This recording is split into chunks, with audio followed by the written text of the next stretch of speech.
오늘은 오늘 읽었던 본문을 가지고 예수님의 겸손과 섬김의 리더십이라는 제목으로 여러분과 함께 은혜의 교제를 하고자 합니다. 오늘 본문은 예수님께서 겸손과 섬김의 리더십을 제자들에게 직접 가르치고 있는 장면입니다.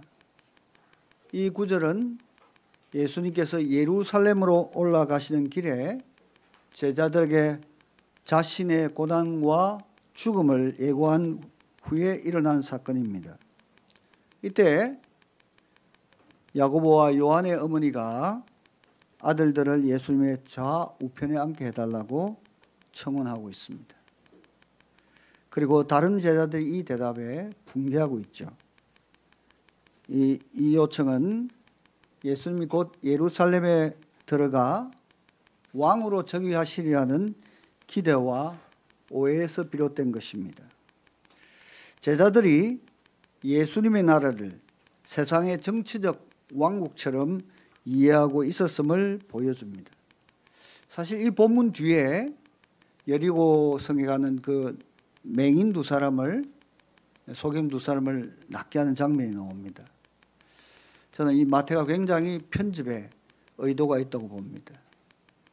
이 제자들이 바로 소경, 맹인이고 예수님의 말씀 앞에서 눈이 열려야 되고 가치관이 바뀌어야 된다는 것을 보여주는 상징적 사건의 편집이라고 봐도 무관하지 않겠습니다.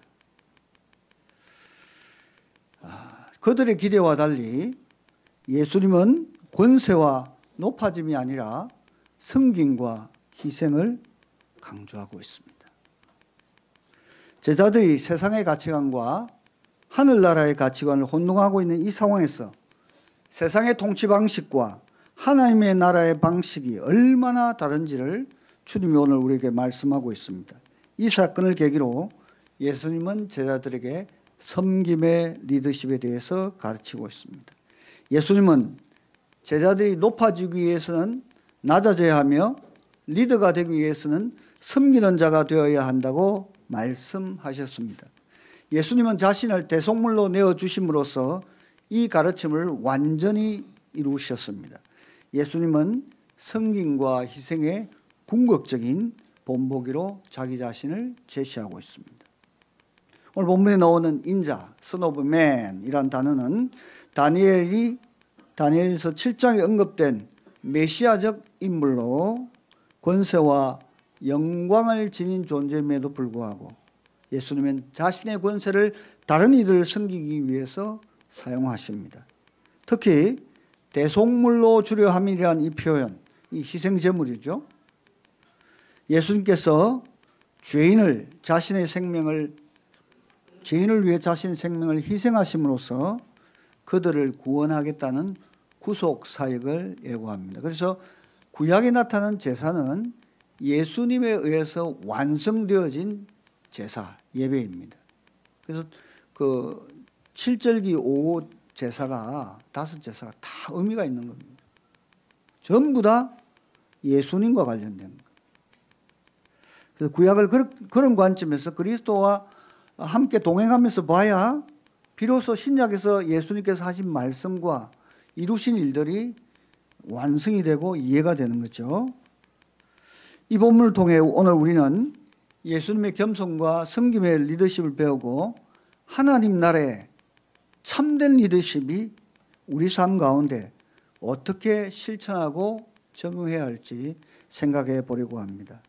먼저 첫째는 우리는 세상의 리더십과 하나님 나라의 리더십이 어떻게 다른지, 어떤 차이가 있는지를 알아야 합니다. 이거 굉장히 중요한 이야기죠. 가치관이 혼동이 되면 인생이 완전히 달라집니다. 가치관이 다른 정권이 들었으면 통치 방식도 완전히 달라지고, 그죠? 복지 정책도 달라지고 막 다 바뀝니다. 그것이 가치관, 세계관입니다. 거기 표현되는 게 리더십이죠. 오늘 예수님께서는 본문에서 세상적인 리더십과 하나님 나라의 리더십을 대비하여 설명하고 있습니다. 25절에서 예수님께서는 세상의 통치자들이 임의로 주관하고 권세를 부린다고 말씀합니다.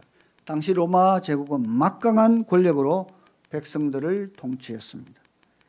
그들의 리더십은 지배와 굴림의 기초에 있었습니다. 오늘날에도 여전히 많은 사람들이 권력과 지위를 쟁취하려고 노력하고 있습니다. 그것을 자신의 이익을 위하여 사용하는 방식으로 리더십을 이해하고 있습니다. 지금 우리가 사는 세상에서 벌어지고 있는 세상의 리더십의 모습을 한번 살펴보십시오. 어떤 나라의 지도자는 철저히 자국 우선주의, 자국의 이익을 최우선순위로 내세우고 있습니다. 그래서 벌써 그 리스크가 막 우리나라에 지금 몰려오고 있습니다. 수출 불확실성, 뭐 여러 가지 지금 경제가 요동치고 있습니다. 달러가 올라가고. 어떤 지도자는 독재 권력으로 사람들을 숨도 못 쉬게 합니다. 우리 옆에 있는 나라. 어떤 지도자는 전쟁을 통해서 무고한 젊은이들과 국민들 고통과 죽음에 빠뜨리고 세계의 질서를 흩뜨리고 있습니다. 그 결과가 무엇입니까? 세계가 고통 가운데 두려움과 공포에 휩싸여 있습니다.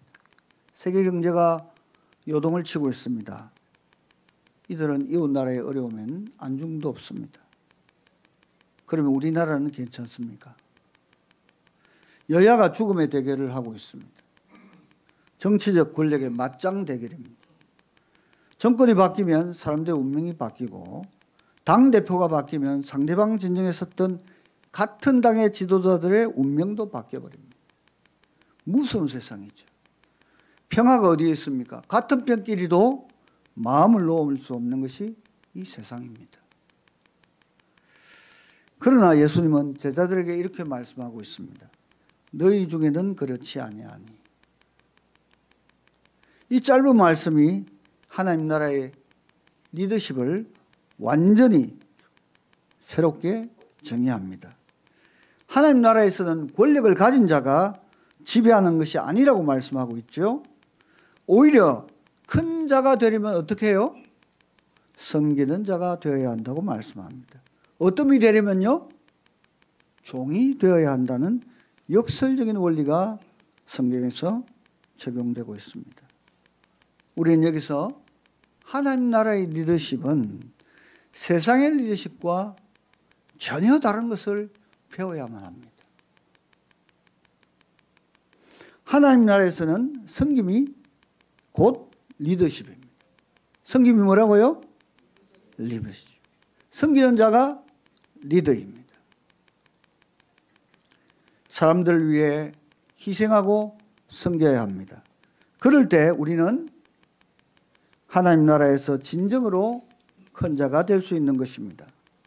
사도 베드로 5장 2절과 3절에서 교회의 리더들이 양들을 억지로 주관하지 않고 본이 되어 섬겨야 함을 강조하고 있습니다. 그러나 오늘 교회의 모습은 어떻습니까? 대형교회에서 또 대형교회가 아니더라도 교회에서 일어나는 리더십이 정말 목자의 리더십, 섬기는 리더십인가 고민이 되죠.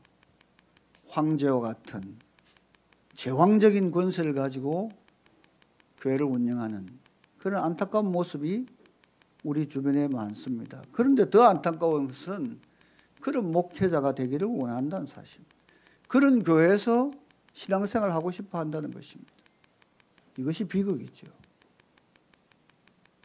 교회의 크고 작음이 문제가 아니라 진정으로 그리스도 예수의 목자된 모습을 가지고 섬기는 또 성도들이 또 재직들이 일꾼들이 그렇게 섬기며 종된 삶을 사는 것이 하나님 나라의 리더십을 완성하고 실천하는 지름길이라는 것을 우리가 배워야 할 것입니다. 두 번째입니다. 그렇게 살기 위해서는 우리는 어떻게 해야 합니까? 우리는 예수님의 섬김과 희생의 본을 따라 배워야 하는 것입니다. 그분이 하신 말씀, 그분이 실천하신 행동들을 그대로 따라가야 되는 거죠. 28절에 예수님은 이렇게 말씀합니다. 같이 한번 읽어볼까요? 인자가 온 것은 섬김을 받으려 함이 아니라 도리어 섬기려 하고 자기 목숨을 많은 사람의 대속물로 주려 함이니라. 이 한 구절이 예수님의 사역과 사명을 정확하게, 아주 명확하게 드러내고 있습니다. 예수님은 왕이시죠. 만왕의 왕이시죠. 그러나 섬김의 왕이십니다. 그는 온 우주를 주관하는 주재자이지만 섬기는 왕이십니다.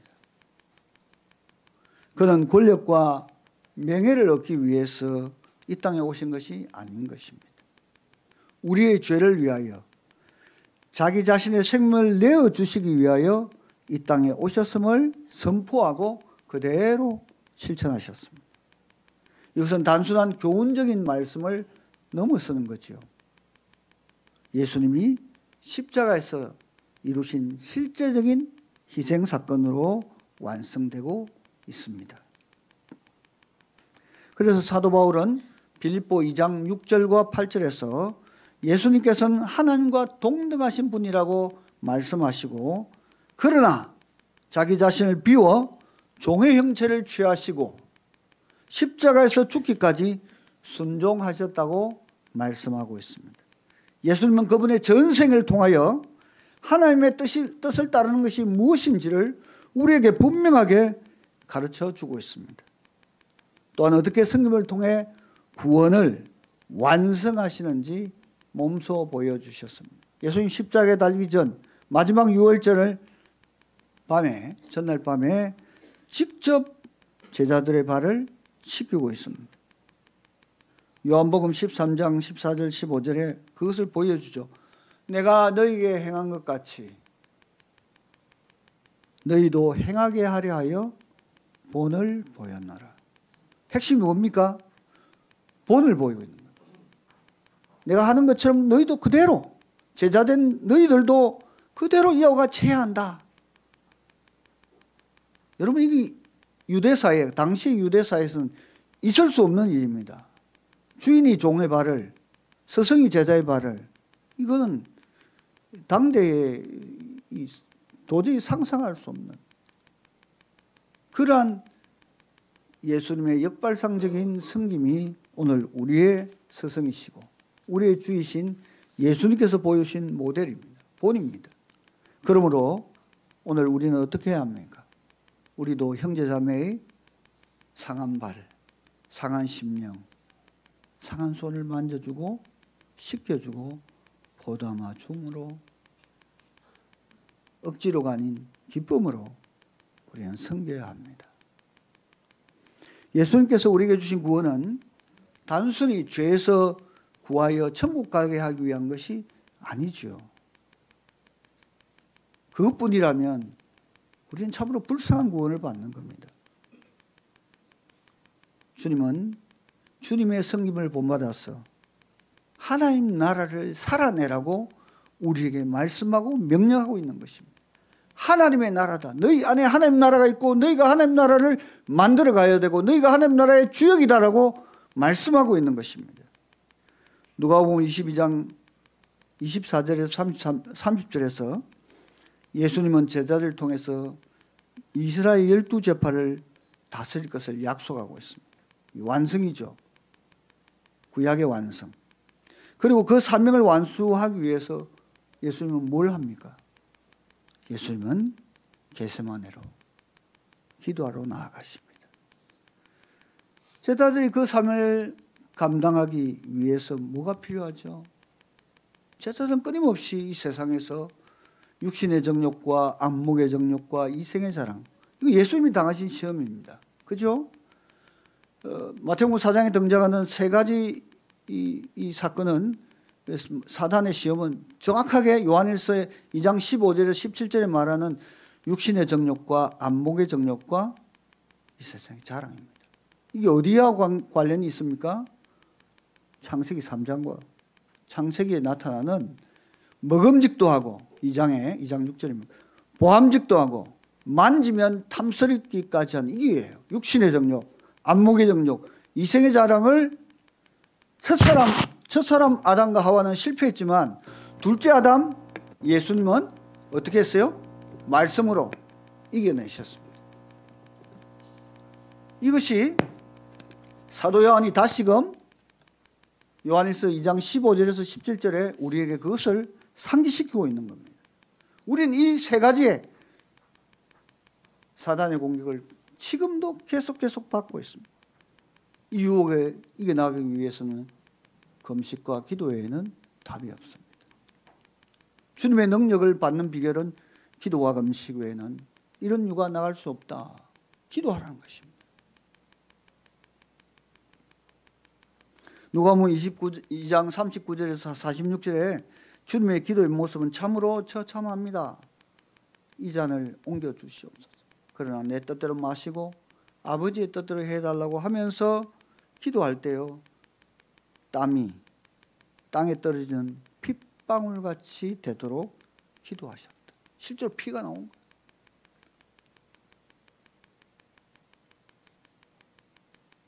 그것이 예수님의 기도입니다. 우리의 기도가 어느 만큼 하나님의 아들이신 그분이 이렇게 기도했는데 육신을 입고 이 땅에 살고 있는 저와 여러분의 기도가, 기도의 양과 기도의 깊이가 질이 달라져야 할 것입니다. 올해 우리의 표가 너희가 살아나리라. 살아나려면 기도해야 합니다. 땀이 핏방울이 같이 되도록 이 교회를 살려내려면, 우리의 자녀를 살려내려면, 내가 살아나려면, 우리 공동체가 살아나려면, 우리 샬롬이 살아나려면 기도해야 합니다.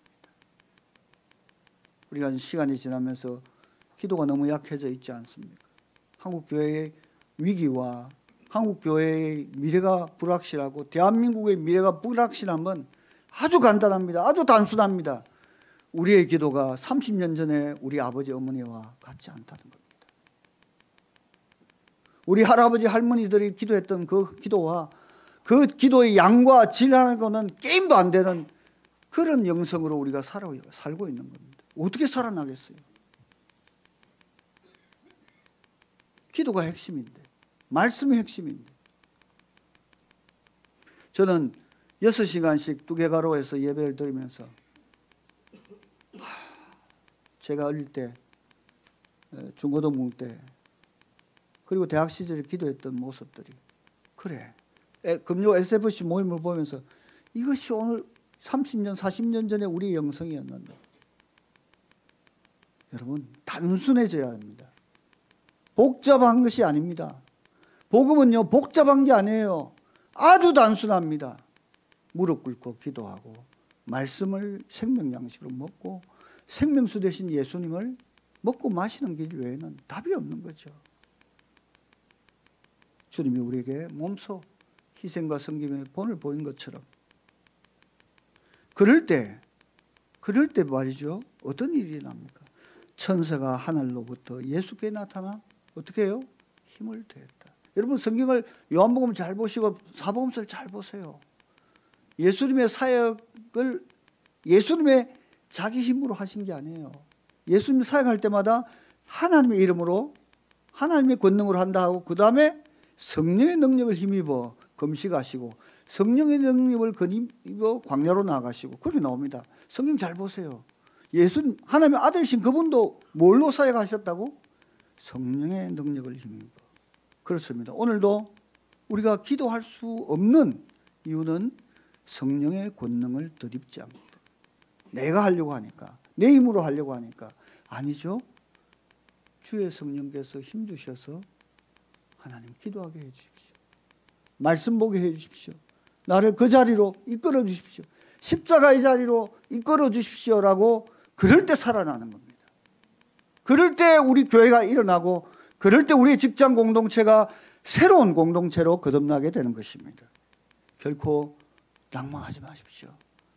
어떤 장벽이 크게 보일지라도 주님은 여리고도 무너뜨리시고 요단강도 건너게 하시고 홍해도 건너게 하신 분이 하나님이십니다. 아멘입니까? 십자가의 죽음도 죽음의 무덤을 뚫고 일어나신 분이 예수 그리스도이십니다. 그러므로 실망하지 마십시오. 잠든 제자들처럼 살지 맙시다. 깨어 예수님처럼 사명의 십자가 앞으로 나아가는 저와 여러분이 되기를 간절히 축원합니다. 마지막입니다. 우리는 섬김의 리더십을 우리의 삶 가운데 적극적으로 실천해 가야 합니다. 이제 우리는 예수님의 이 가르침을 우리 삶에 어떻게 적응해야 될지 고민해야 합니다. 우리는 어떻게 하나님 나라의 리더십을 실천해 갈 수 있을까요? 첫째, 우리의 마음의 자세, 태도를 바꿔야 합니다. 모든 출발은 attitude, A로 시작합니다. 태도, 자세가 바뀌어야 돼요. 여러분 건강이 안 좋아지는 결정적인 이유가 뭔지 아세요? 제가 최근에 도사들을 많이 만났습니다. 정권 도사도 만나고 아주 신기한 분들을 최근에 제가 몸이 안 좋다 보니까 하나님이 내 사람을 통해서 이야기하는데 핵심이 뭐냐? 자세. 여러분 우리 몸이 뼈대가 있잖아요. 병든 사람들 이 뼈대가 휘어져 있거나 그래서 장기가 눌리고 핏줄이 이렇게 눌리고 신경이 눌리고 그래 병이 오는 거예요. 그래서 암도 오는 거예요. 몸의 온도가 1도 딱 떨어지면 몸에 암이 생깁니다. 원래 암세포가 다 있죠. 가장 취약한 가장 온도가 낮은 장기로 암세포가 딱 붙어서 암이 생깁니다. 어떻게 해야 합니까? 자세를 회복해야죠. 혈관이 깨끗해져야 되고 몸이 따뜻해져야 되고 그럴 때 모든 것이 바뀝니다. 건강도 바뀌고 삶의 열매도 다 바뀝니다. 우리 마음속에 세상적인 성공과 지위를 향한 이 집착을 내려놓아야 합니다. 나는 죽고 그리스도가 우리 속에 사셔야 합니다. 그럴 때 원위치가 되는 거죠. 모든 것이. 하나님 나라의 가치관으로 우리 마음을 새롭게 해야 합니다. 로마서 12장 1, 2절 너무나 잘 아는 말씀이죠. 같이 한번 읽어봅시다. 그러므로 형제들아 내가 하나님의 모든 자비하심으로 너희를 권하니 너희 몸을 하나님이 기뻐하시는 거룩한 산 제물로 드리라. 이는 너희가 드릴 영적 예배니라. 너희는 이 세대를 본받지 말고 오직 마음을 새롭게 함으로 변을 받아 하나님의 선하시고 기뻐하시고 온전하신 뜻이 무엇인지 분별하도록 하라. 예, 마음을 새롭게 함으로. 마음을 새롭게 하면 어떻게 된다고요? 트랜스포밍, 변화를 받는다. 여러분 이 컨폼하고 다른 거예요. 컨폼은 형태가 바뀌는 거지만 트랜스폼은요 질이 바뀌는 거예요. 그래서 트랜스 지방 이런 소리 하죠. 트랜스 완전히 바뀌는 거예요. 질이 바뀌어야 됩니다. 우리의 삶이 하나님 나라의 가치관에 의해서 질이 바뀌어야 됩니다. 어떻게 해요? 하나님 나라의 본질로 그리스도의 생명을 갖춘 그리스도인으로 참된 그리스도인으로 그 본질을 따라 우리의 삶을 바꾸려야 합니다. 세상 높아지기 위해서 권력에 집착하고 권력을 얻으려고 합니다. 부자가 되려고 모두가 애를 쓰죠. 그러나 우리는 섬기기 위해 우리 자신의 삶을 스스로 낮은 자리로 낮추어 가야 합니다.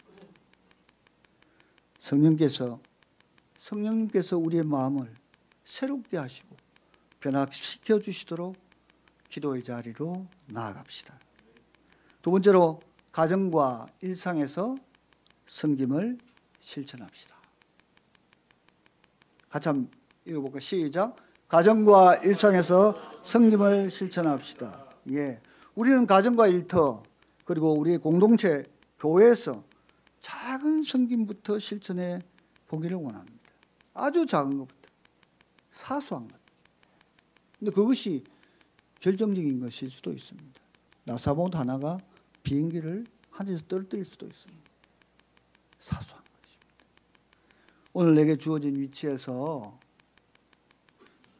다른 사람을 어떻게 구체적으로 섬길 수 있는지 한번 생각해 보시길 바랍니다. 내 가족, 내 자녀들, 부부생활에서, 직장에서, 상관에게, 또 동료들에게. 여러분 누가복음 10장에 등장하는 예수님께서 그 부자 유산 문제를 가지고 왔던 그 제자에게 영생의 문제를 가진 이 사람에게 뭐를 이야기합니까?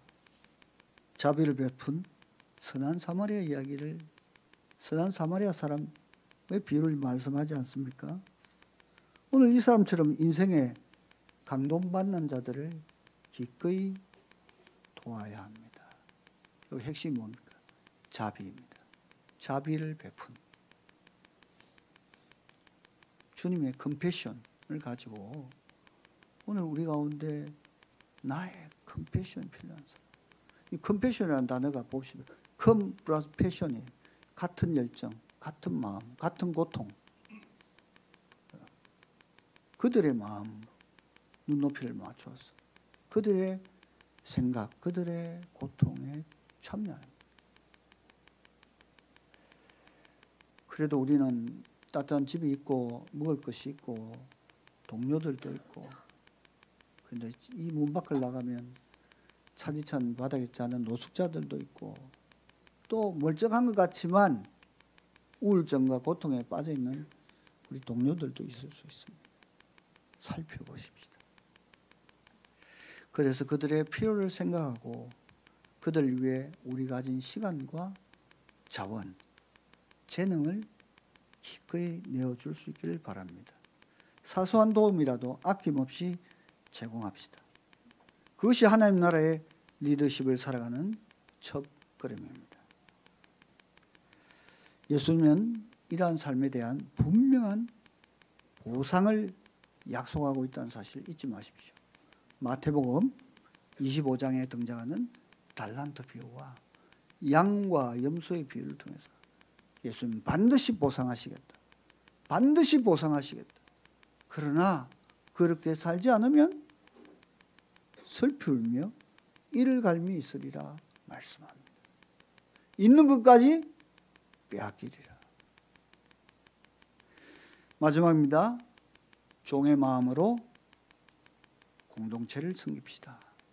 우리의 직장 공동체, 가정 공동체, 교회 공동체는 종의 마음으로 예수님이 가르치는 그대로 종으로 섬깁시다. 예수님은 말씀하십니다.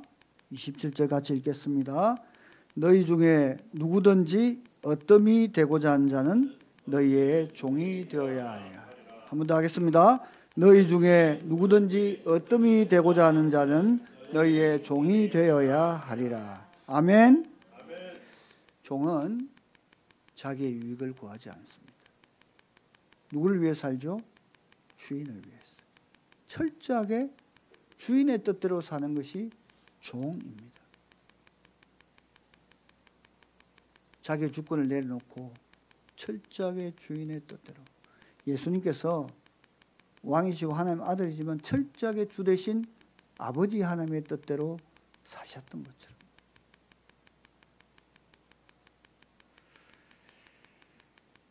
여러분 그 성경에 등장하는 사울 왕과 다윗 왕의 차이가 뭘까요? 둘 다 왕이잖아요. 그 삶은 보세요. 사울이 왜 불행하죠? 다 가졌는데. 근데 자기의 정치 경쟁 대상자, 미래 정치 경쟁 사위였던 다윗을 평생을 죽이려고 쫓아다녀요. 자기 욕망을 위해서. 결국 어떻게 됩니까? 돌아버리죠. 악신이, 악귀가 들려서 나중에는 자살을 하잖아요. 다 가졌는데 심지어는 자기 아들 요나단까지 창을 던져 죽이려고 하죠. 무섭잖아요. 자기 자신을 위해 살고 욕망을 위해 사는 삶의 결말을 보세요. 그러나 둘째 왕 다윗은요, 철저하게 물론 실수도 했습니다만 하나님 마음에 합한 종으로서 철저하게 하나님 아버지의 뜻대로. 여러분 다윗은 성전을 지을 능력이 되었습니다. 그죠? 다 가지고 있어요. 금, 보화 다 준비했습니다. 다 했어요. 지을 수 있습니다. 어떻게 했어요? 자기가 지을 수 있으나 아버지의 뜻은 뭐예요? 하나님의 뜻은 네 피 많이 흘려서 안 돼. 네 아들 때. 그럼 어떻게 합니까? 아니 나는 내가 지을 필요가 없으니까 나는 그럼 이 돈 마음대로 이 금은 내 뜻대로 어떻게 해요? 다음 세대를 위하여. 솔로몬이 지을 수 딱 요시 땅하고 지을 수 있도록 모든 재정과 모든 준비를 다 갖춰줍니다. 이게 리더십입니다, 여러분. 이것이 앞선 세대가 해야 될 일입니다. 우리보다 더 나은 세대를 만들기 위해서 우리는 뭘 해요? 스태핑 스톤, 디딤돌이 되어주는 거예요. 징검다리가 되어주는 거예요. 다리가 되어주는 거예요. 그래서 그들이 우리는 고생했지만 그들은 이 강을 건너고 이 바다를 건너서 하나님 나라의 땅에 들어갈 수 있도록 준비하고 애를 쓰는 세대가 바로 우리 세대가 되어야 되고, 그들은 또 다른 후손을 위해서 또 다리를 만들고 징검다리가 되어서 디딤돌이 되어서 그들이 더 하나님 나라에 가까이 나아갈 수 있도록 종이 되는 것, 이것이 오늘 우리가 섬겨야 될 리더십입니다. 이래야 이 공동체가 살아날 수 있습니다. 힘 있는 공동체가 되는 거죠. 교회와 공동체 안에서 종의 마음을 실천합시다. 마지막 이 성탄의 한 달 남았습니다. 오늘부터. 지난 11달은 지나가서 어쩔 수 없다 할지라도 이 마지막 보너스로 남겨놓은 하나님의 날, 시간들을 종의 마음을 통하여 하나님 나라의 가치를 드러낼 수 있기를 바랍니다. 맺겠습니다. 사랑하는 월드미션 교회 가족 여러분, 성탄이 다가오고 있습니다. 내가 온 것은 생명을 얻게 하고 양으로 더 풍성히 얻게 하려 함이라 말씀하시며 십자가를 지시고 승리하신 우리 주님을 기억합시다. 가난한 목수의 아들로 외양간 구유에 오신 예수님처럼 우리도 가장 낮은 곳에서 섬김으로 우리의 삶을 시작해 가기를 원합니다. 하나님의 나라의 리더십은 섬김과 겸손으로 완성되어집니다. 세상의 방식대로 성공하고 높아지기 위하여 우리의 힘을 쓰지 맙시다. 오히려 예수님의 본을 따라 낮아지고 섬기는 자가 되기를 바랍니다. 우리 주님께서는 섬김과 희생의 최고의 본을 몸소 보여주셨습니다. 주님은 오늘도 우리가 그렇게 살아가기를 기대하고 계십니다. 다시 오실 예수님은 우리가 이 땅에서 작은 예수로 살아가기를 기대하시며 우리에게 성령 하나님을 보내주셨습니다. 성령님의 능력을 힘입어 우리는 예수님처럼 살아갈 수 있습니다. 오늘 우리 모두가 예수님의 리더십을 본받아 가기를 기도합니다. 하나님 나라의 리더십을 세상 속에서 실천하여 세상이 하나님 나라가 될 수 있도록, 하나님의 통치가 이루어질 수 있도록, 하나님 나라가 온전히 임할 수 있도록 우리는 기도해야 할 것입니다. 우리의 삶이 예수님의 섬김과 겸손과 희생을 닮아가기 원합니다. 우리의 주변 이웃들에게 하나님의 사랑을 마음껏 전하고 기쁨으로 실천하는 복된 성탄이 되기를 간절히 소망합니다. 기도하십시다. 사랑하는 주님, 오늘 말씀을 통해 예수님의 참된 리더십이 무엇인지 그 의미를 배우게 하시니 감사합니다. 예수님처럼 낮아져 겸손히 섬기는 자가 되도록 저희의 마음을 변화시켜 주시옵소서. 저희의 삶을 통해 하나님 나라의 가치를 드러내게 하시고 매일 주님의 섬김을 본받아 다른 이들을 섬기며 살아가게 하옵소서. 예수님의 이름으로 기도하옵나이다. 아멘.